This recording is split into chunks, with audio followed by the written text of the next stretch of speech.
Talking all about work at this point, of course, the snow can be fun, too. A night of sledding can be fun, but it can quickly and literally go downhill with a trip to the ER. Yeah, you know, we had several accidents on Madison's Elver Park Hill last winter. Caused a lot of parks officials were actually posting signs saying, take it slow.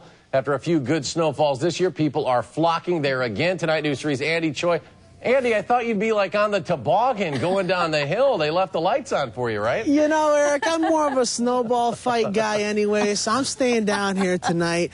You know, now tonight's snow definitely going to create a more softer hill for tomorrow, really kind of replenish everything up on that hill. But I want to show you sort of what the hill looks like by just showing you the snow just under my feet here. Just take a look here. You got the fresh powder right on top here, but underneath, you're going to get that sort of hard concrete-like ice remnants from this past weekend's ice storm. And so it's going to create a nice slick ride for you, but a lot of parents are hoping it's also a safe ride. Drag your hands to steer. Drag your hands. Catching speed on the night's fresh powder is a family affair for the Solaris. It is fun.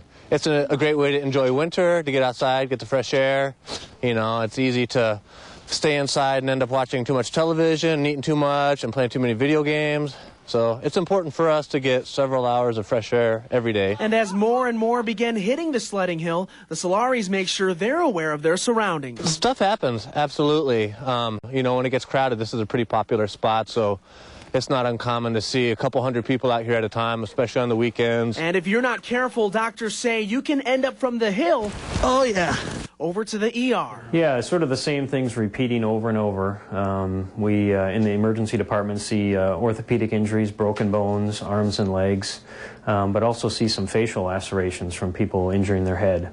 You can see all the bumps right now in the shadow. So if you hit them, you're going bump, bump, bump, bump, bump. Early on, we've made the kids very clear that when you're at the bottom of the hill, your eyes automatically go up forward, because when you're coming down, you can't steer, and there's a lot of speed coming down at you, so you have to be responsible for avoiding accidents.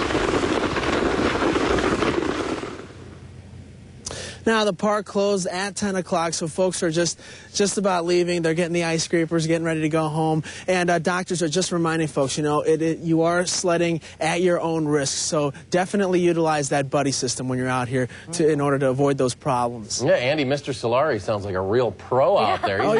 He's been there a few times.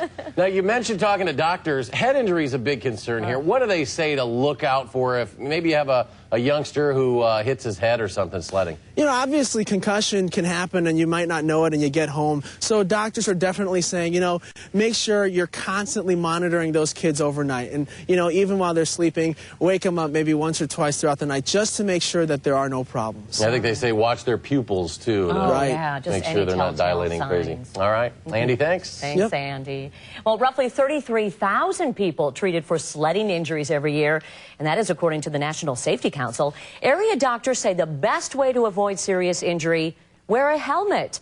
They also say go down the hill feet first, not head first.